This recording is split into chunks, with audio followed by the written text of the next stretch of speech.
नमस्कार। प्राइम समाचारमा स्वागत छ। म सुषमा श्रेष्ठ। म दृष्टिवाणी थिताल। सुरु गरौं अहिलेसम्मका प्रमुख समाचारबाट। संसद पुनर्स्थापना र निर्वाचन हुँदैन भन्ने भ्रममा नपर्न प्रधानमन्त्री ओलीको कार्यकर्तालाई आग्रह। पार्टीका जिल्ला जनसंगठन र सबै कमिटिहरू तत्काल पुनर्गठन गर्न निर्देशन।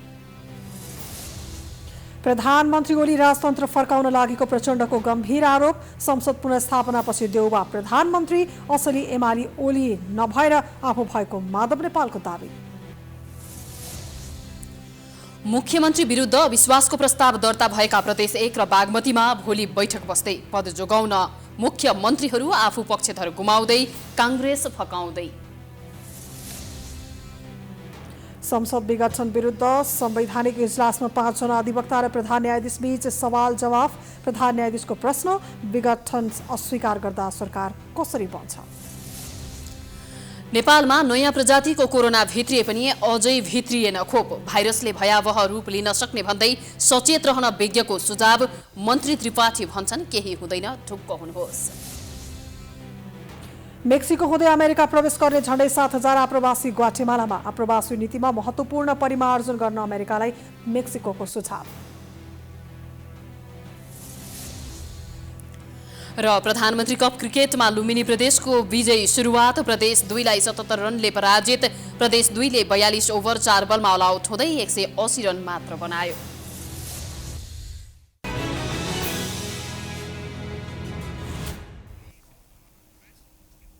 अब समाचार विस्तारमा। नेकपाका अध्यक्ष एवं प्रधानमन्त्री केपी शर्मा ओलीले पार्टीका सबै जिल्ला जनसंगठन र तहका कमिटिहरू तत्काल पुनर्गठन गर्न निर्देशन दिएका छन्। नेकपा नुवाकोटको काठमाडौँमा उपलब्ध अगुवा कार्यकर्ता भेलालाई मंगलबार सम्बोधन गर्दै प्रधानमन्त्री ओलीले प्रतिनिधि सभा विघटन भई निर्वाचनको मिति घोषणा भइसकेकाले जनस्तरमा पुगेर सक्रिय हुन निर्देशन दिएका हुन्। प्रधानमन्त्री ओलीले प्रतिनिधि सभा पुनर्स्थापना हुन्छ वा निर्वाचन हुँदैन भन्ने भ्रममा नपर्न आग्रह गरे। उनले पार्टीले जनताको बहुदलीय जनवादको मूलभूत विचारको मार्गदर्शनका आधारमा हाल जनताको जनवादको विचार लिएको र यसलाई क्रमशः परिमार्जन गर्न सकिने जनाउँदै पार्टी विभाजन गर्न खोज्नेहरूसँग कुनै विचार नभएको जिकिर गरे। कतिपय नेताले युवालाई भड्काउन खोजेको आरोप लगाउँदै प्रधानमन्त्री ओलीले सरकार र आफूहरू शान्तिपूर्ण गतिविधिका पक्षमा रहेको स्पष्ट पारे। विगतमा लडाकुका रकमका नाममा वा निर्वाचनका नाममा गरिएका जस्ता अनियमितता अब हुन नदिने ओलीको जिकिर थियो।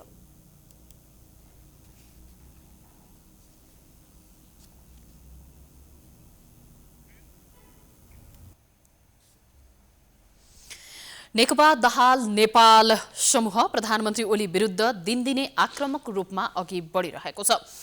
संसद विघटन विरुद्ध भइरहेको आन्दोलनमा दाहाल नेपाल समूहका जनवर्गीय संगठनले गर्ने दैनिक भेलाहरूमा शीर्ष नेताहरू नै प्रधानमन्त्री विरुद्ध खनिन थालेका छन्। अझ अध्यक्ष पुष्पकमल दाहालले त दैनिक जसो नयाँ फण्डा सहित कार्यकर्तालाई आफूतिर तान्ने आकर्षक नारा अघि सारिरहेका छन्। सोमबार मात्रै आम हडतालको घोषणा गरेका दाहालले मंगलबार प्रतिनिधि सभा विघटन राजतन्त्र पुनर्स्थापना गर्ने प्रक्रियाको सुरुवात भएको बताएका छन्। नेपाल समूह सम्बद्ध नेपाल प्रेस संगठनको भेलालाई सम्बोधन गर्दै प्रचण्डले संसद विघटन गर्न प्रधानमन्त्रीले गरेको सिफारिसमा राजाको भाषा वास्य गन्हाएको टिप्पणी गरेका छन्। प्रधानमन्त्रीले संविधानमा हुँदै नभएको अधिकार प्रयोग गरी आफूमा अन्तर्निहित तपाईँ हेर्नुभयो भने त्यो सिफारिसको भाषामा राजाकै भाषा वास्सै गनाछ। तपाईँहरूले कतिको सुन्नु भएको छ, दुर्गन्ध आउँछ क्या त्यो केपीको भाषामा। एउटा ठुलो दुर्गन्ध राजा महाराजाको दुर्गन्ध आउने गरी संविधानको हुँदै नभएको प्रावधान उल्लेख गर्न सक्ने स्थिति पनि नभइकन त्यसलाई खारेज गर्ने, संसद विघटन गर्ने सिफारिस गरिएको छ। दाहालले संसद विघटन राजतन्त्र पुनर्स्थापित गर्ने निरङ्कुशतातिर धकेल्ने प्रक्रियाको सुरुवात भएकाले यसलाई रोक्नुपर्ने बताएका छन्। प्रधानमन्त्री ओली विरुद्ध त्यतिमै नरोकिएका दाहालले आफैले प्रस्ताव गरेको प्रधानमन्त्री ओलीले जनतामा निहित सार्वभौम सत्तामाथि आक्रमण गरेकाले आफूमा आवेग, घृणा र आक्रोश रहे पनि अधैर्य नभएको बताए। उनले ओलीले देशलाई संविधान विहीनता र तानाशाहीको भूमरीमा लैजान खोजेको बताए। जनमत निर्माणको दृष्टिकोणले तपाईहरुको काममा अझ विशेष रूपले आएको म महसुस गर्दछु।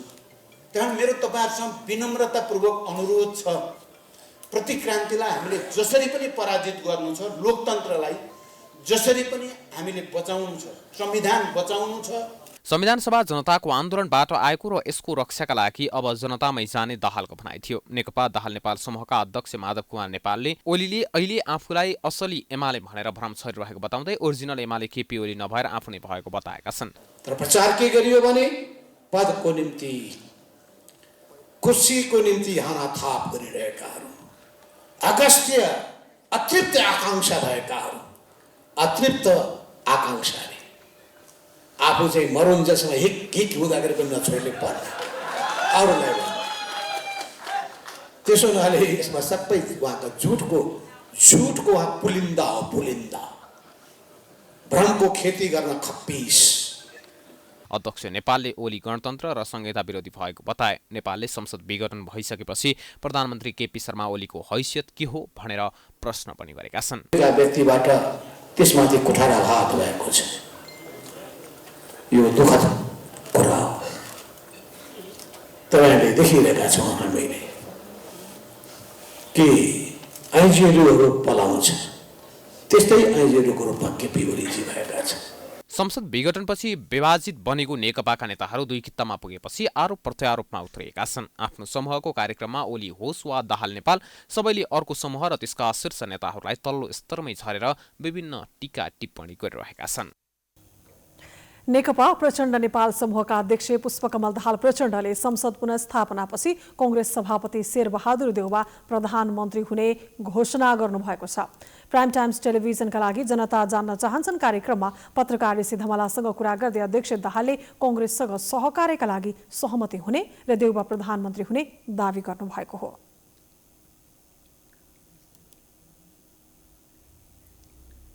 नेपाली कांग्रेसको सभापतिको हैसियतले, त्यसको दल नेताको हैसियतले उहाँलाई प्रधानमन्त्री स्वीकार्न मलाई केही अप्ठ्यारो छैन। हिजो पनि मैले सहमति गरेर उहाँलाई प्रधानमन्त्री स्वीकारेको पनि हो। उहाँले भनेकै अनुसार, समझदारी अनुसार मैले समयमा नै उहाँलाई प्रधानमन्त्री बनाएको नि हो। त्यसकारण मलाई, किनभने यो शान्ति प्रक्रियाको पहिलो अपिलकर्ता म र शेरबहादुर देउवाजी नै हो, पहिलो अपिल गर्ने चाहिँ, त्यो नाताले पनि एउटा केही न केही सम्बन्ध छ। मलाई संविधान बचाउने, प्रणाली बचाउने र तपाईको चाहिँ जनतालाई स्थायित्व र विकास दिने शर्तमा म उहाँलाई प्रधानमन्त्री, उहाँले कोही भन्नुहुन्छ भने त्यसलाई पनि मान्न मलाई केही आपत्ति हुँदैन।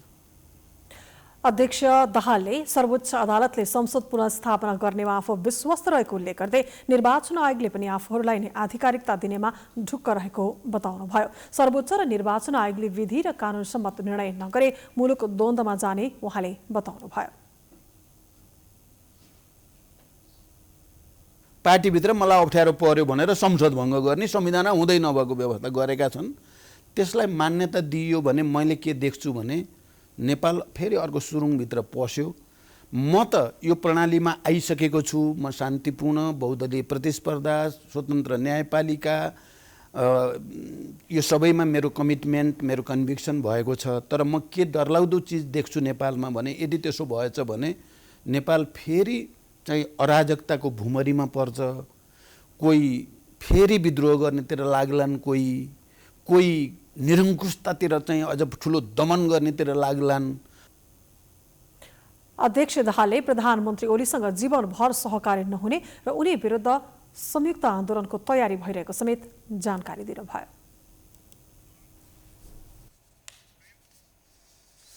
संसद विघटन विरुद्ध दुई खेमामा विभाजित प्रमुख प्रतिपक्ष दल नेपाली कांग्रेसभित्र मध्यावधि निर्वाचनकी संसद पुनर्स्थापना भन्ने विषय निकै पेचिलो र गम्भीर बनेको छ।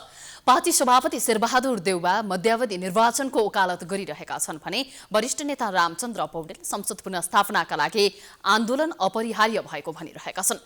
दुई नेताकै जुहारीका कारण केन्द्रीय समिति बैठक पनि सरेको सरै छ, जसका कारण दुई प्रदेश एक र बागमती प्रदेशका मुख्यमन्त्रीमाथि लागेको अविश्वासको प्रस्तावमा आफ्नो धारणा समेत बनाउन सकेका छैनन्।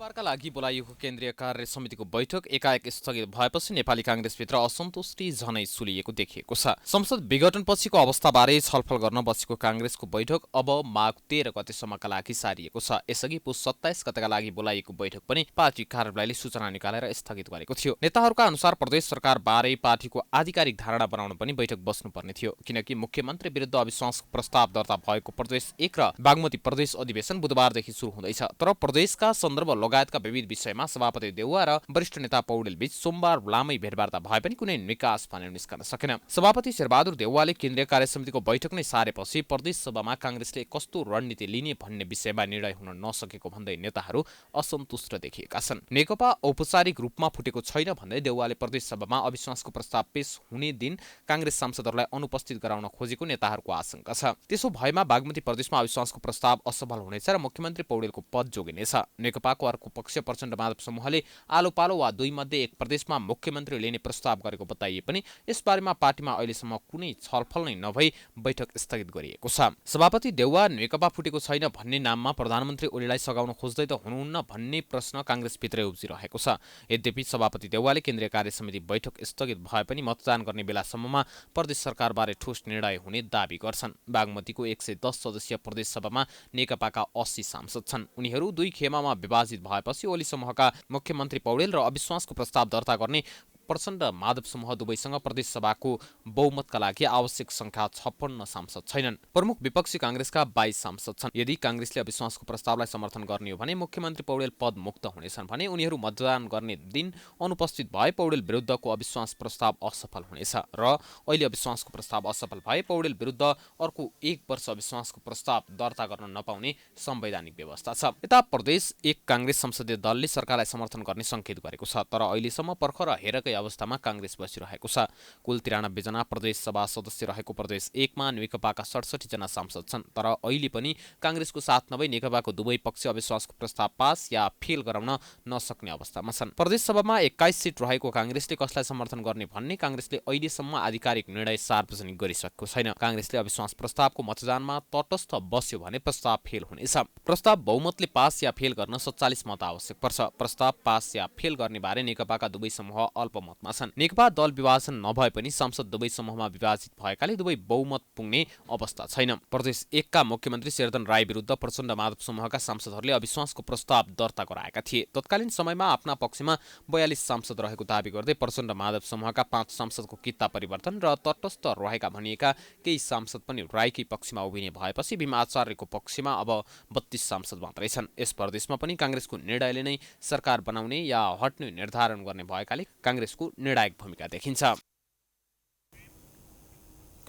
प्रदेश 1 को भोलि बस्ने प्रदेशसभा बैठकको सम्पूर्ण तयारी पूरा भएको प्रदेशसभा सचिवालयले जनाएको छ।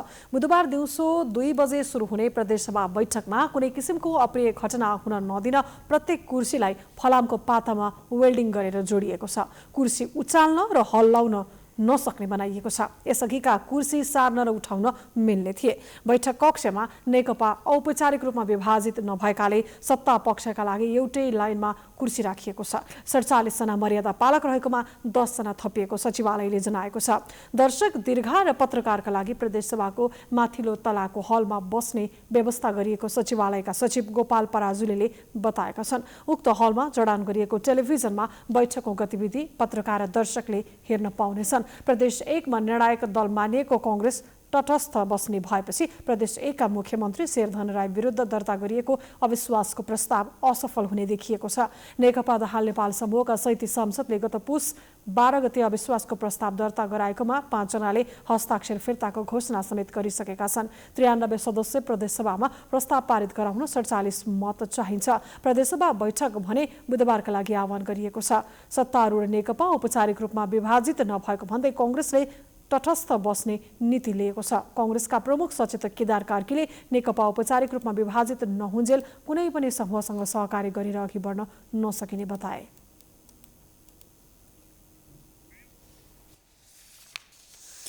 बागमती प्रदेश सभाको हिउँदे अधिवेशन बुधबारदेखि सुरु हुने भएको छ। प्रदेश प्रमुखले भोलिदेखि हिउँदे अधिवेशन बोलाएसँगै देशको राजनीतिक अस्थिरताको प्रभाव बागमती प्रदेशमा पनि पर्ने देखिएको छ। गत पुस 10 गते प्रदेशका मुख्यमन्त्री डोरमणि पौडेलको विरुद्ध अविश्वासको प्रस्ताव पेश गरेसँगै यो अधिवेशनलाई पनि महत्त्वका साथ हेरिएको छ। वर्तमान अवस्थामा नेकपाको आन्तरिक विवादले पार्टी फुटेको स्थिति आएपछि समस्या आएको हो। अधिवेशनमा पहिले पेश भएको सडक सम्बन्धी विधेयकमा कारबाही हुने र त्यसपछि मुख्यमन्त्री विरुद्ध पेश भएको अविश्वासको प्रस्तावको बारेमा संसदमा सहभागी दलहरू सम्मिलित कार्यव्यवस्था समितिको सिफारिसमा टेबल हुने कार्यव्यवस्था समितिले जनाएको छ। बागमती प्रदेश सभाको बैठक चाहिँ प्रदेश प्रमुखज्यूबाट माघ 7 गतेको लागि माघ 7 गते 3 बजेको लागि आह्वान भइसकेको छ। पहिलो बैठक माघ 7 गते 3 बजे बस्छ। त्योभन्दा अगाडि अब हाम्रो यसपालिको विषयहरू भनेको चाहिँ केही पुराना 6औं अधिवेशनको विचाराधीन विधेयकहरू, एउटा विधेयक रहेको छ सडक सम्बन्धी विधेयक, त्यो सम्बन्धीको कारबाही हुन्छ। त्यस पछाडि अहिले अब हाम्रो यहाँ अविश्वासको प्रस्ताव दर्ता भएको छ। त्यो अविश्वासको प्रस्तावको सूचना हामीलाई आइसकेको हुनाले त्यो नियम हाम्रो नियमावलीको प्रदेशसभा नियमावलीको नियम 144 बमोजिम चाहिँ त्यो सूचना चाहिँ 7 दिन अगाडि आउनुपर्नेमा अब सूचना 10 गते नै दर्ता भइसकेको छ। कानुनी व्यवस्था अनुसार एउटा अधिवेशन सकिएको 6 महिनाभित्र अर्को अधिवेशन सुरु गर्नुपर्ने बाध्यता रहेको समेत बताइएको छ। प्रधान न्यायाधीश चोलेन्द्र शमशेर जबराले प्रतिनिधि सभा विघटन सर्वोच्च अदालतले अस्वीकार गर्दा पनि सरकार संविधानको धारा 76 को 1 को नै बन्ने बारे रिट निवेदकको भनाई के हो भनेर प्रश्न गरेका छन्। प्रधानमन्त्री केपी शर्मा ओलीको सिफारिसमा राष्ट्रपति विद्यादेवी भण्डारीले पुस 5 गते प्रतिनिधि सभा विघटन गर्नुभएको थियो। संसद विघटन विरुद्ध परेका रिटहरूको सुनवाई संवैधानिक इजलासकी पूर्ण बृहत इजलास भन्नेमै अड्किरहेको मुद्दामाथि आइतबारदेखि निरन्तर रूपमा संवैधानिक इजलासमा बहस चलिरहेको छ। अधिवक्ताहरूले इजलासमा न्यायाधीश तथा प्रधान न्यायाधीशका प्रश्नहरूको सामना गरिरहेका छन्। विघटन विरुद्ध परेका मुद्दामाथि संवैधानिक इजलासमा सुनवाईका क्रममा मंगलबार प्रधान न्यायाधीश जबराले प्रतिनिधि सभा विघटनको मुद्दामा निवेदकहरूको माग अनुसार गरेमा मुलुकमा कस्तो सरकार बन्ने संवैधानिक व्यवस्था छ भनेर प्रश्न गरेका थिए। नियमित सुनवाईको तेस्रो दिन मंगलबार प्रधान न्यायाधीश जबराले अहिलेको विघटनलाई अस्वीकार गर्दा पनि सरकार त संविधानको धारा 76 उपधारा 1 हुन्छ, त्यो कुरालाई कसरी लिनु भएको छ भनी प्रश्न तिर्साएका थिए। प्रतिनिधि सभामा सबैभन्दा ठूलो दल नेकपामा फुट विभाजन नभएको तथा संसदीय दलको नेता विरुद्ध अविश्वासको प्रस्ताव नै नआएको जबराको भनाइ थियो। प्रतिनिधि सभामा सत्तारूढ दलको 138 जना भन्दा बढी संसद रहेको अवस्थामा संसद विघटन भएको र पुनर्स्थापना गर्ने अर्को सरकार गठनको विकल्प के हो भनेर प्रधान न्यायाधीश जबराले सोधेका हुन्। संविधानको धारा 76 को उपधारा 1 अनुसार सरकार बन्ने अवस्था रहेसम्म उपधारा 2, 3 वा 5 अनुसार सरकार गठनको बाटो नखुल्ने प्रधान न्यायाधीशको तर्क थियो। संविधानको धारा 76 को उपधारा 1 मा राष्ट्रपतिले प्रतिनिधि सभामा बहुमत प्राप्त संसदीय दलको नेतालाई प्रधानमन्त्री नियुक्त गर्ने र निजको अध्यक्षतामा मन्त्री परिषद गठन हुने उल्लेख छ। संसद विघटन गर्ने विषय प्रधानमन्त्रीको विशेष अधिकार होइन भन्ने बारे कानून व्यवसायीहरूलाई थप व्याख्या नगर्न पनि प्रधान न्यायाधीशहरूले रिट निवेदकहरूलाई आग्रह गरेका छन्। रिट निवेदकका तर्फबाट बहसमा सहभागी भएका अधिवक्ता रुद्र शर्माले प्रधानमन्त्रीलाई संसद विघटन गर्ने विशेष अधिकार नरहेको दावी गरेपछि प्रधान न्यायाधीश जबराले भने अहिले विशेष अधिकारको प्रश्न होइन, त्यो त सिद्धिसक्यो, त्यसैले त्यसलाई दोहोर्याउन परेन। प्रधानमन्त्रीले सरकार चलाउँदिन भन्यो भने के हुन्छ? अधिवक्ता रुद्र शर्माले जवाफमा भने उडिरहेको बेलुनको धागो टुट्यो भने के हुन्छ? कृ ब्रह्माण्डमा विलिन हुन्छ कि जमिनमा खस्छ? उनले अहिले प्रधानमन्त्रीलाई संसदले नभई संसदलाई प्रधानमन्त्रीले विश्वास नगरेको अवस्था रहेको उनको भनाइ थियो। संसद विघटन विरुद्धका मुद्दाहरूमाथि तेस्रो दिनको सुनवाई सकिएको छ। तेस्रो दिन मंगलबार 5 जना कानून व्यवसायीले बहसमा भाग लिएका थिए, जसमध्ये अधिवक्ताहरू शिवकुमार यादव, शेरबहादुर ढुङ्गाना, हर्कबहादुर रावल र रुद्र शर्माले आफ्नो तर्फबाट बहस पूरा गरे भने वरिष्ठ अधिवक्ता चन्द्रकान्त गेवाली भने बहस गर्दा गर्दै इजलास उठ्यो। प्रतिनिधि सभा विघटन विरुद्धका रिटहरूमाथि बुधबार पनि निरन्तर सुनवाई हुनेछ। बुधबारको इजलासमा गेवालीले बहसलाई निरन्तरता दिनेछन्। प्रतिनिधि सभा विघटन विरुद्ध सर्वोच्च अदालतमा 13 रिट निवेदन परेका छन्। समाचारको सिलसिला जारी छ, हामी विश्रामपछि आउँछौं।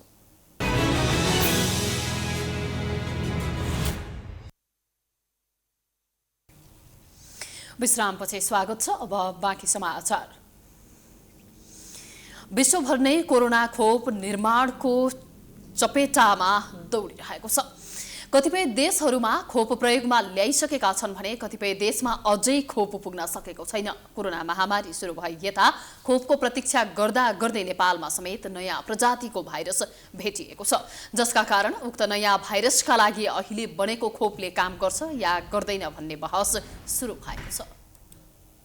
कोभिड-19 जसलाई सार्स-कोभ-2 को नाममा चिनिन्छ, यो भाइरसले एक वर्षमा करोडौं मानिसलाई संक्रमित गरेर अब आफ्नो रूप परिवर्तन गर्न थालेको छ। सार्स-कोभ-2 को जेनेटिक प्रक्रिया अध्ययन गरेर वैज्ञानिक तथा ठूला राष्ट्रले यस विरुद्ध खोप बनाएका थिए। भाइरसको जिन अध्ययन गरी विश्वभरि झण्डै 300 प्रकारका खोप विकास भएका छन्। तीमध्ये 68 वटा खोप क्लिनिक ट्रायल अर्थात् तेस्रो चरणमा छन्। त्यस्तै खोप परीक्षणका सबै विधि पूरा गरेर लगाउन विश्व स्वास्थ्य संगठनमा पास भएका 10 वटा खोप बजारमा प्रतिस्पर्धामा आइसकेका छन्। प्रविधि विकाससँगै द्रुत गतिमा विकास भएको खोप प्रयोग गर्न नपाइकन नै नयाँ प्रकारको भाइरस उत्पन्न भइसकेको छ। बजारमा खोपहरूको विश्वयुद्ध सुरु हुनै लाग्दा नयाँ खालको भाइरस उत्पन्न भएको छ। यी खोपको प्रभाव होला या नहोला भनेर विश्वमै बहस सुरु भएको छ। तर स्वास्थ्य मन्त्री रुदेश त्रिपाठीले विभिन्न मुलुकले उत्पादन गरेको भ्याक्सिन नै अहिलेको नयाँ प्रजातिको भाइरसको लागि उपयुक्त हुने बताएका छन्।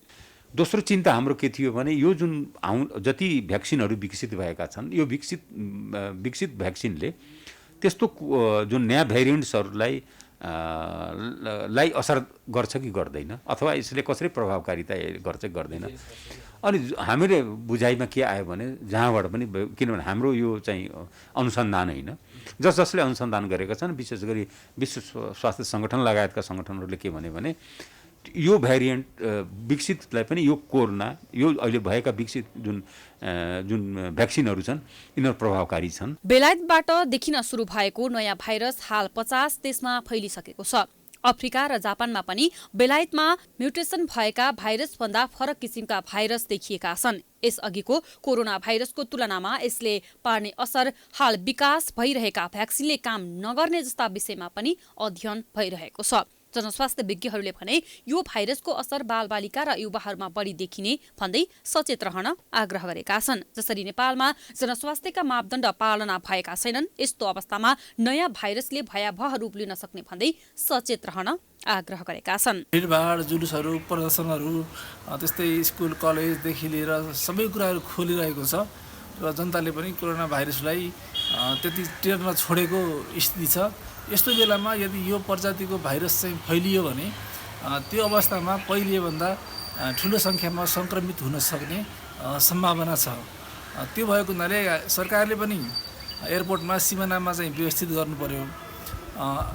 त्यस्तै चाहिँ जनस्वास्थ्यका मापदण्ड पालना गराउनको लागि सरकारले चाहिँ एकदम कडाई हुनु पर्यो।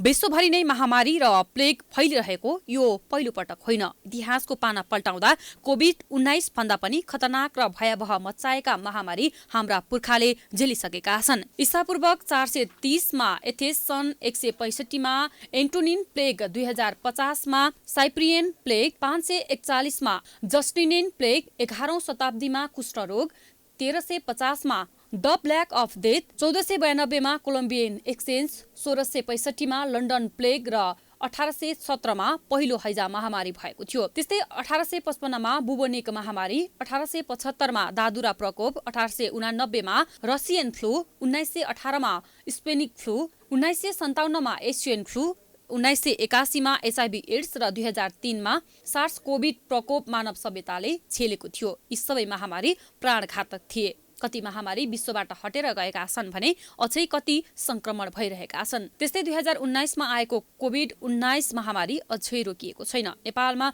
पुनः नयाँ प्रजातिको भाइरस भित्रिएपछि थप चुनौती थपिएको छ। नेपालमा 4956 जनाको PCR परीक्षण गर्दा काठमाडौँ उपत्यकामा 218 जना सहित थप 348 जनामा कोरोना संक्रमण पुष्टि भएको छ। कोरोना संक्रमित मध्ये 979 कोरोना संक्रमित मध्ये लगभग 7.9% निको भएका छन् भने संक्रमितको संख्या 0.77% रहेको छ भने कोरोना संक्रमितको मृत्यु यही अनुपातमा देखिएको छ। सक्रिय संक्रमितको संख्या 3764 रहेको छ। 348 जनालाई कोरोना भाइरस संक्रमण पुष्टि भएको छ। स्वास्थ्य तथा जनसङ्ख्या मन्त्रालयका अनुसार 4956 जनाको PCR परीक्षण भएकोमा काठमाडौँ उपत्यकामा 218 जना सहित 129 जना महिला र 219 जना पुरुष सहित देशभर 348 जनालाई कोरोना पोजिटिभ देखिएको हो। प्रदेश 1 मा 17 जना, बागमती प्रदेशमा 249, गण्डकी प्रदेशमा 41, लुम्बिनी प्रदेशमा 33, कर्णाली प्रदेशमा 1, सुदूरपश्चिम प्रदेशमा 7 जनामा कोरोना संक्रमण पुष्टि भएको छ। मंगलबार भेटिएका संक्रमितसँगै नेपालमा कोरोना संक्रमितको संख्या 2,47,992 पुगेको छ। संक्रमण पुष्टि भएका मध्ये 2,62,259 जना निको भएका छन्। पछिल्लो 24 घण्टामा 441 जनाले कोरोना जितेका छन्। कुल संक्रमितको 97.9% निको भएका छन्। त्यसैगरी गत 24 घण्टामा 4 कोरोना संक्रमितको मृत्यु भएको छ। हालसम्म कोरोना संक्रमित मृतकको संख्या 1969 पुगेको छ। संक्रमित मध्ये 0.77% को मृत्यु भएको छ। आज सक्रिय संक्रमितको संख्या 3764 रहेको छ।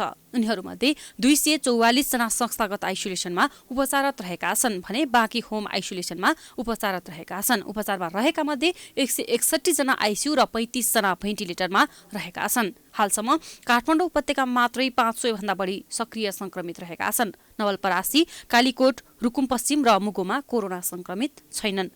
मंगलबार देशभरका क्वारेन्टिनमा 190 जना रहेका छन्। हालसम्म PCR विधिबाट 20,21,714 जनाको परीक्षण सम्पन्न भएको छ। संसद विघटनको विरोधमा विभिन्न दलका महिला संगठनहरूले संयुक्त रूपमा प्रदर्शन गरेका छन्। मंगलबार संयुक्त महिला संघ संघर्ष समितिले काठमाडौँको रत्न पार्कमा विरोध प्रदर्शन गरेका हुन्। सरकारले गैर संवैधानिक तवरले संगठन विघटन गरेको भन्दै त्यसका विरुद्ध निरन्तर विरोधका कार्यक्रम गरिने उनीहरूले जनाएका छन्। उनीहरूले निरङ्कुश चाहिँदैन, संसद विघटन गर्न पाइँदैन, संसद विघटनको निर्णय खारेज गर लगायतका नारा लगाएका थिए। अखिल नेपाल महिला संघ अनेमके संयोजक अमृता थापाले प्रधानमन्त्रीलाई संविधानले नै नदिएको अधिकार प्रयोग गरेर संसद विघटन गर्नु संविधानमाथिको कु भएको भन्दै यसका विरुद्ध एकजुट भएर विरोध गरिएको बताएकी छन्। भनेर यो निर्वाचन घोषणा भएको होइन। मलाई त दुःख लाग्छ। म त्यही पार्टीको एउटा केन्द्रीय सदस्यको हैसियतले, एउटा महिला संगठनको मोर्चाको संयोजकको हैसियतले मैले जनतासँग नैतिकताको हिसाबले माफी पनि माग्नुपर्छ। तर मैले उहाँलाई के प्रश्न गर्न चाहन्छु भने उहाँले म प्रतिनिधि सभाको एउटा सदस्य भएको हिसाबले पनि जब संविधानको धारा 2बाट उहाँ सरकारमा जानुभयो, प्रतिनिधि सभाले चुनेर, त्यसपछि उहाँ फेरि पनि अविश्वासको प्रस्ताव लिन उहाँ मलाई यो ढङ्गले चाहिँ घेराबन्दी भयो, मलाई सहयोग गर्नुहोस् भनेर एकचोटि पनि उहाँ सदनमा आउनु भएन। पार्टीमा पनि पार्टीले ठिक ढङ्गले काम गर्न सकेन। अखिल नेपाल महिला संघ, अनेम समाजवादी महिला संघ नेपाल, अखिल नेपाल महिला संघ र साझा विवेकशील महिला संघले संसद विघटन विरुद्ध संयुक्त रूपमा आन्दोलनको घोषणा गरेका थिए। नेकपा दुई पक्षमा विभाजन भएपछि यसको प्रभाव पत्रकारहरूको संस्था प्रेस संगठनमा पनि देखिएको छ। ओली र प्रचण्ड नेपाल दुई पक्षमा विभाजित भएसँगै नेकपा निकट प्रेस संगठनमा पनि विभाजन देखिएको छ। पार्टी अध्यक्ष एवं प्रधानमन्त्री केपी शर्मा ओली तथा पुष्पकमल दाहाल प्रचण्ड र माधव कुमार नेपाल पक्षीय पत्रकारहरूले प्रेस संगठनको समानान्तर भेलाको आयोजना गरेका छन्। मंगलबार प्रचण्ड नेपाल पक्षीय पत्रकारले भेलाको आयोजना गरेका हुन्। भेला अघि प्रेस संगठनले काठमाडौँमा विरोध र्याली निकालेको थियो भने भेलालाई अध्यक्ष द्वय प्रचण्ड र नेपालले सम्बोधन गर्नुभएको थियो। त्यस्तै ओली पक्षीय पत्रकारहरूको भेला बिहिबार बोलाइएको छ। भेलालाई प्रधानमन्त्री ओलीले सम्बोधन गर्ने कार्यक्रम छ।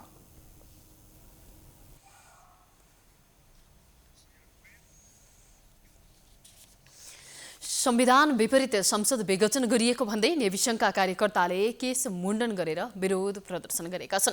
मंगलबार काठमाडौँको ज्ञानेश्वरबाट केस मुण्डन सहित उनीहरूले विरोध प्रदर्शन गरेका हुन्। विरोध प्रदर्शन गर्दै कमलपोखरीतर्फ अघि बढेपछि प्रहरीले नेविसंघका केही कार्यकर्तालाई नियन्त्रणमा लिएको छ। केस मुण्डन र कालोपट्टी बाँधेर प्रधानमन्त्री विरोध नारा लगाएपछि उनीहरूलाई प्रहरीले नियन्त्रणमा लिएको हो। प्रदर्शनकारीहरूले प्रतिनिधि सभा विघटन विरुद्ध तथा नेकपा सरकार विरुद्ध विभिन्न नारा लेखिएका प्लेकार्ड सहित प्रदर्शन गरेका थिए।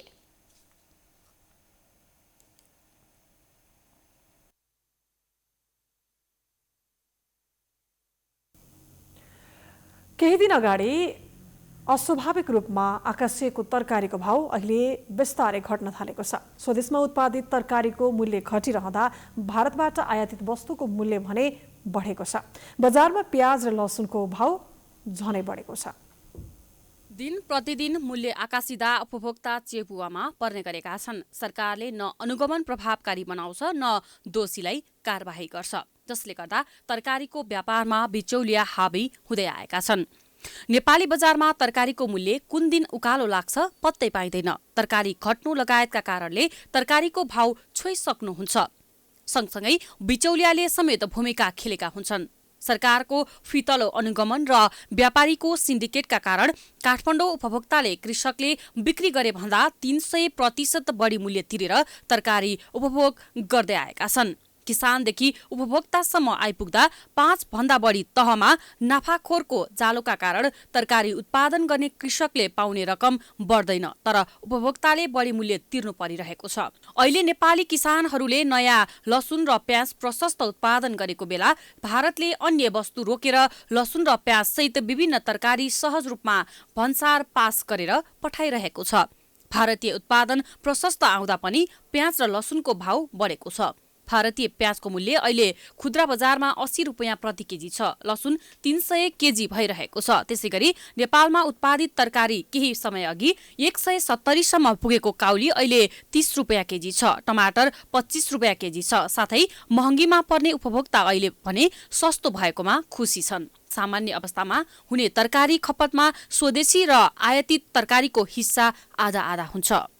अहिले त तेल धेरै महँगो भयो के, तेल बन्द नि, खाने तेल भयो धेरै महँगो भयो। तरकारीहरूमा त त्यही आलु प्याज छ बढी, अरू त अलि सस्तै छ।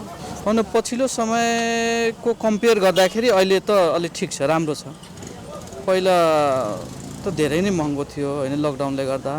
अहिले अलि सहज छ, राम्रो छ अहिले भाउ। अस्ति त्यही त अघि नै भने अस्ति नै 80-90 रुपियाँ किलो पाउँथ्यो होइन काउली, अहिले चाहिँ 30 रुपियाँ। अहिले भर्खर पनि 30 रुपियाँ भन्यो होइन। पहिला योभन्दा चाहिँ होइन, योभन्दा हप्ता दिन अगाडि चाहिँ त धेरै महँगो थियो। अहिले चाहिँ अलिकति होइन, अलि नर्मल भयो जस्तो लाग्यो। हिउँदे तरकारी आएकोले केही सस्तो भएकोमा उपभोक्ता खुसी भएका छन्। अहिले सबै जे चिज पनि अहिले सबै चिज घटेको छ। एउटा लसुन र प्याज चाहिँ बढेको छ।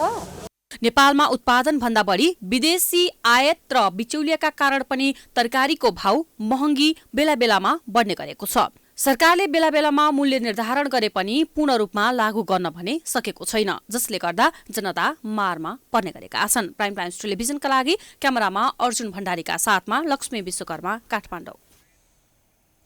तराईका अधिकांश जिल्लामा बाक्लो हुसु र कुहिरोका कारण जनजीवन कष्टकर बनेको छ। बारा, पर्सा, रौतहट, सप्तरी लगायत तराईका जिल्लाहरूमा बिहानैदेखि चलेको शीतलहर र कठ्याङ्ग्रिदो जाडोले मानिसलाई हिँडडुल गर्न समेत समस्या भएको छ। बाक्लो हुसु र चिसोका कारण विशेष गरी वृद्ध तथा बालबालिकाको स्वास्थ्यमा विभिन्न प्रकारका समस्या देखिएको चिकित्सकहरूले बताएका छन्। चिसोका कारण निमोनिया र कोल्ड डायरियाका बिरामीको संख्या बढ्न थालेको उपचारमा संलग्न चिकित्सकहरूले बताएका छन्। बिहानदेखि लाग्ने बाक्लो हुसु र कुहिरोका कारण रूपन्देहीको भैरवा र मोरङको विराटनगरमा भिजिबिलिटी सबैभन्दा कम भएको छ। आज बिहानको रेकर्ड अनुसार यी स्थानमा 50 मिटर पारदर्शिता रहेको जल तथा मौसम विज्ञान विभागको मौसम पूर्वानुमान महाशाखाले जनाएको छ। यसैगरी जनकपुरमा 100 मिटर, सिमरामा 200 मिटर र नेपालगञ्जमा 2000 मिटर पारदर्शिता रहेको छ। सबैभन्दा बढी पारदर्शिता धनगढीमा 6000 मिटर रहेको महाशाखाले जनाएको छ। पश्चिम, मध्य र पूर्वी तराईका सबैजसो जिल्लामा लागेको हुसु र कुहिरो दिउँसोपछि सुधार हुन सक्ने भनिए पनि सुधार भएको छैन। यद्यपि चिसोपना बढ्न सक्ने भएकाले चिसोबाट बच्ने उपायहरू अपनाउन मौसमवेद र स्वास्थ्य कर्मीहरूले सुझाव दिएका छन्।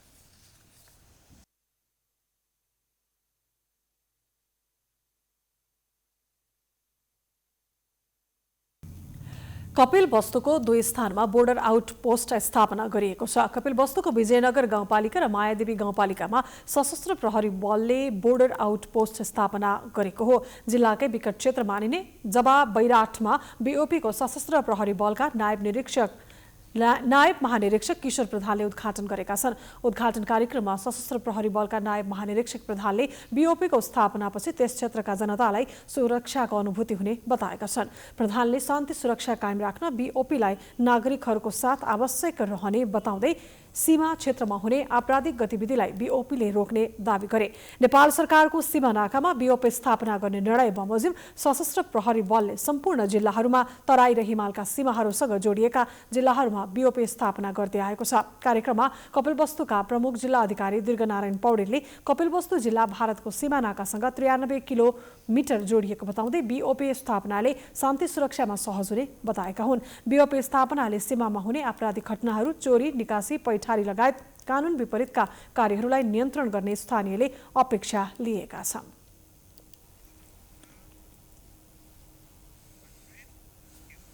समाचारको सिलसिला अझै जारी छ, हामी विश्रामपछि आउँछौँ।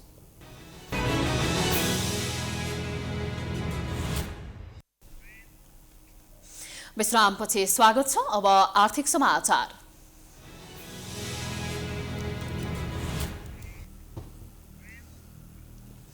देशभर स्थानीय तहमा विकास निर्माणको नाममा भ्रष्टाचार बढेको सर्वेक्षणले देखाएको छ। स्थानीय तहमा जाने बजेट र त्यसको खर्च सम्बन्धी अध्यक्ष र मेयरको तजविजमा हुने भएकाले भ्रष्टाचार झनै मौलाएको हो। देशभरका 753 स्थानीय तहमध्ये अधिकांशले वर्षभरमा गरेको काम र त्यसमा भएको खर्चको विवरण केन्द्रमा पठाएका छैनन्। आफू खुसी हुँदै आएको स्थानीय निकायको बजेट खर्च विकास निर्माणको नाममा विनियोजित गरेको भए पनि सो अन्यत्र खर्च भएको पाइएको छ। यसरी अहिले कुनै पनि विवरण नपठाउनेमा 15 स्थानीय तह रहेका छन्। ती स्थानीय तहले आम्दानी र खर्चको विवरण दिन अटेर गर्दै आएको महालेखा नियन्त्रक कार्यालयले जनाएको छ। स्थानीय तह सञ्चित कोष व्यवस्थापन प्रणाली सब नेशनल ट्रेजरी रेगुलेटरी एप्लिकेसनमा स्थानीय तह आम्दानी र खर्चको विवरण दाखिल गराउनुपर्ने व्यवस्था रहेको छ। सोही व्यवस्था अनुसार 2075-76 देखि सञ्चालनमा ल्याइएको यो प्रणालीमा 2076-77 देखि सबै स्थानीय निकाय सहभागी भई आम्दानी र खर्च विवरण यस प्रणालीमा दाखिला गरेका थिए। गत आर्थिक वर्षमा प्रणालीमा 734 स्थानीय तहले अनलाइन विवरण दाखिला गरेका थिए। बाँकीले एकमुष्ट दाखिला गरेको भए पनि 15वटा निकायले भने अहिलेसम्म विवरण पठाएको रेकर्ड भेटिएको छैन। आर्थिक कार्यविधि तथा वित्तीय उत्तरदायित्व ऐन 2076 अनुसार लेखा नियन्त्रक कार्यालयले हरेक वर्ष पुस महिनाभित्र अघिल्लो आर्थिक वर्षमा तिनै तहका सरकारको सञ्चित कोषको विवरण संघीय सरकारलाई पेश गर्नुपर्ने हुन्छ। महालेखा नियन्त्रक कार्यालयले गत आर्थिक वर्षको सञ्चित कोषको विवरण पेश गरिसकेको छ। गत आर्थिक वर्ष 2076-77 मा 753 स्थानीय सरकारहरूले कुल 4 खर्ब 67 अर्ब रुपियाँ कुल बजेट मध्ये 3 खर्ब 20 अर्ब रुपियाँ अर्थात् बजेटको 68.45% खर्च गरेको जनाएको छ। प्रत्येक खर्च विवरण कुन क्षेत्र, कुन कार्यक्रम, खर्चको परिमाण र लाभग्राहीको समेत पहिचान गर्न सकिने गरी सरकारी खर्च ट्र्याक गर्ने यो प्रणालीमा विवरण दाखिला गराउन अटेर गर्ने बढीजसो स्थानीय तहले गर्दै आएको छ। गत आर्थिक वर्षमा आम्दानी र खर्चको विवरण दाखिला गरेर पनि यस आर्थिक वर्षमा जवाफदेहिताप्रति अटेर गर्ने स्थानीय तहहरूमा प्रदेश 2 का छिन्नमस्ता गाउँपालिका सप्तरी, नरहा गाउँपालिका सिरहा, कमला नगरपालिका धनुषा, धनौजी गाउँपालिका धनुषा, मलङ्गवा नगरपालिका सर्लाही, हरिपुरवा नगरपालिका सर्लाही, कटहरिया नगरपालिका रौतहट, बौदी माई नगरपालिका रौतहट, राजदेवी नगरपालिका रौतहट छन्। त्यस्तै अन्य स्थानीय तहमा मोलुङ गाउँपालिका ओखलडुङ्गा, आमा छोदिङमो गाउँपालिका रसुवा, सूर्यगढी गाउँपालिका नुवाकोट, बागमती प्रदेशका स्थानीय तह रहेका छन्। कर्णाली प्रदेशका अदानचुली गाउँपालिका हुम्ला, महावै गाउँपालिका कालीकोट र बुढीगुङ्गा नगरपालिका बाजुरा रहेका छन्। एकातर्फ गएको बजेट पारदर्शी नै नगरी बसेको स्थानीय निकायले चालु आर्थिक वर्ष 2077-78 को बजेट नै पास नगरी खर्च गरिरहेको पाइएको छ। चालु आर्थिक वर्षको 6 महिना सकिँदा 13वटा स्थानीय तहले बजेट पास नगरी खर्च गरिरहेको पाइएको छ। स्थानीय तहले आगामी आर्थिक वर्षको लागि अघिल्लो आर्थिक वर्षको 10 असारसम्म बजेट पास गरिसक्नुपर्ने कानुनी व्यवस्था छ। तर अधिकांश स्थानीय तहले समयमै बजेट ल्याउन सकेका छैनन्। अहिलेसम्म बजेट पेश नगरे स्थानीय तहमा प्रदेश 1, बागमती र सुदूरपश्चिम प्रदेशका 1, प्रदेश 2 का 8 र कर्णाली प्रदेशका 2वटा निकाय रहेका छन्। गत वर्ष 4 खर्ब 4 अर्ब रुपियाँको बजेट ल्याएका स्थानीय तहहरूले 3 खर्ब 20 अर्ब रुपियाँ खर्च गरेका थिए। प्राइम टाइम्स टेलिभिजनका लागि रोशन कार्कीको रिपोर्ट। विश्वको सबैभन्दा लामो दूरीको केबल कार नेपालमा बन्ने भएको छ। प्रसिद्ध मन्दिर मुक्तिनाथसम्म जान विश्वकै लामो दूरीको अत्याधुनिक विद्युतीय यातायात केबल कार निर्माण हुने भएको हो। धरातलको यातायात तथा पर्यटकका लागि सबैभन्दा उपयुक्त साधनका रूपमा केबल कारलाई लिन सकिन्छ। हिन्दू र बौद्ध धर्मावलम्बीहरूको साझा तीर्थस्थलको रूपमा प्रसिद्ध मन्दिर मुक्तिनाथसम्म जान विश्वकै लामो दूरीको अत्याधुनिक विद्युतीय यातायात केबल कार निर्माण हुन लागेको हो। कास्कीको बिरेठाटीदेखि मुस्ताङको मुक्तिनाथसम्म 80.23 किलोमिटर लामो केबल कार निर्माण हुन लागेको हो। केबल कारमा यति लामो यात्रा एकैपटक गर्न नमिल्ने भएकोले बीचबीचमा विश्राम गर्दै यात्रा गर्ने सुविधा यस केबल कारले प्रदान गर्ने भएको छ।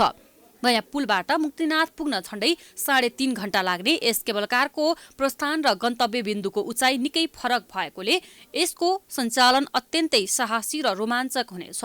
अवरोध नभए र वन मन्त्रालयले समन्वय गरे आउँदो 4 वर्षभित्र मुक्तिनाथसम्म केबल कार सञ्चालनमा ल्याउने तयारी भइरहेको छ।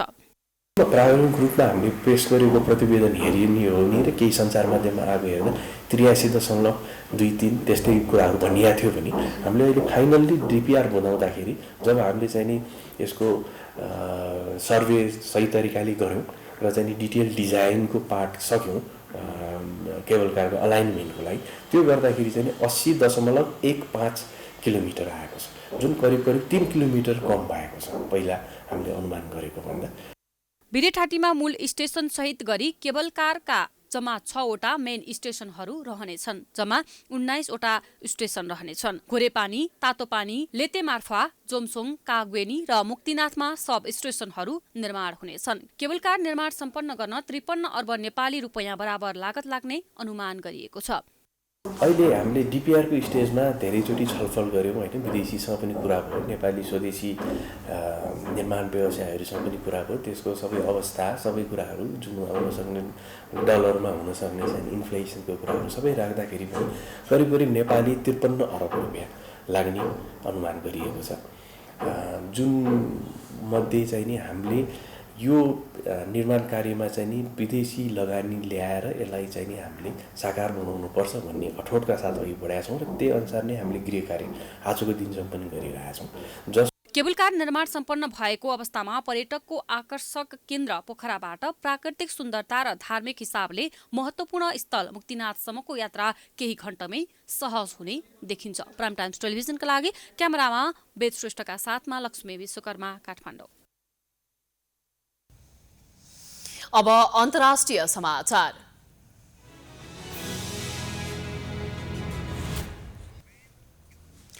मेक्सिकोका राष्ट्रपति आन्द्रेस म्यानुएल लोपेज ओब्राडोरले अमेरिकासँग उसको आप्रवासी नीतिमा महत्त्वपूर्ण परिमार्जन गर्न सुझाव दिएका छन्।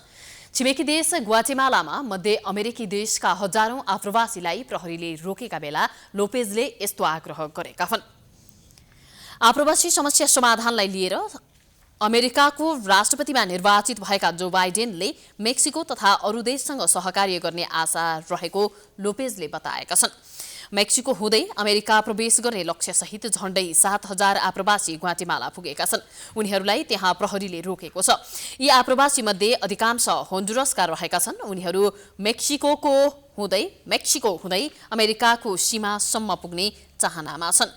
हरेक वर्ष मध्य अमेरिकी देशबाट 10,000 आप्रवासी पैदल यात्रा गरेर अमेरिका प्रवेशको प्रयास गर्छन्। आप्रवासीको यो समूहलाई काराभानका रूपमा चिनिन्छ। अवैध रूपमा सीमा पारका गतिविधि रोकिनुपर्नेमा जोड दिएका लोपेजले सबै आप्रवासीको अधिकारको भने सम्मान गरिनुपर्ने बताएका छन्। जनवरी 20मा सत्ता सम्हाल्दै गरेका बाइडेनले आप्रवासी नीतिमा परिमार्जनको प्रतिबद्धता पूरा गर्नेमा आशावादी रहेको मेक्सिकोका राष्ट्रपति लोपेजले बताएका छन्।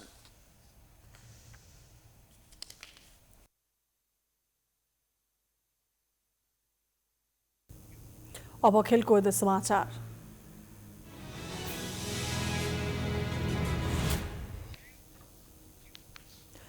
लुम्बिनी प्रदेशले प्रधानमन्त्री कप एक दिवसीय पुरुष क्रिकेट प्रतियोगितामा विजयी सुरुवात गरेको छ। कीर्तिपुरस्थित टियु क्रिकेट मैदानमा मंगलबार प्रदेश 2लाई 77 रनले पराजित गर्दै लुम्बिनीले सुखद सुरुवात गरेको हो। लुम्बिनीले दिएको 258 रनको लक्ष्यसहित जवाफे ब्याटिङ गरेको प्रदेश 2ले 42 ओभर 4 बलमा अल आउट हुँदै 180 रन मात्र बनाउन सक्यो। यसअघि पहिले ब्याटिङ गरेको लुम्बिनीले 50 ओभरमा 9 विकेट गुमाएर 257 रन बनाएको थियो। जितसँगै समूह बीको लुम्बिनीले एक खेलमा 2 अङ्क जोडेको छ। यस्तै मूलपानी क्रिकेट मैदानमा मंगलबार गण्डकी प्रदेशलाई 5 विकेटले पराजित गर्दै कर्णालीले पहिलो जित निकालेको छ।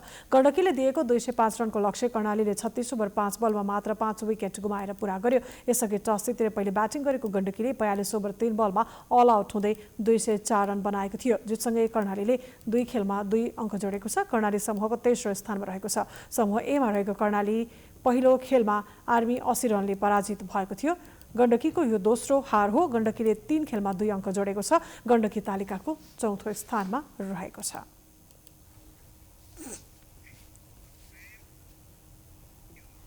यो सँगै हामी समाचारको अन्त्यमा आइपुगेका छौं। जाँदा जाँदै प्रमुख समाचार पुनः एकपटक। संसद पुनर्स्थापना र निर्वाचन हुँदैन भन्नेमा भ्रम नपार्न प्रधानमन्त्री ओलीले कार्यकर्तालाई आग्रह गरेका छन्। पार्टीका जिल्ला संगठन र सबै कमिटीहरूलाई तत्काल पुनर्गठन गर्न निर्देशन दिए। प्रधानमन्त्री ओली राजतन्त्र फर्काउन लागेको प्रचण्डको गम्भीर आरोप। संसद पुनर्स्थापनापछि देउबा प्रधानमन्त्री, असली एमाले ओली नभएर आफू भएको माधव नेपालको दावी।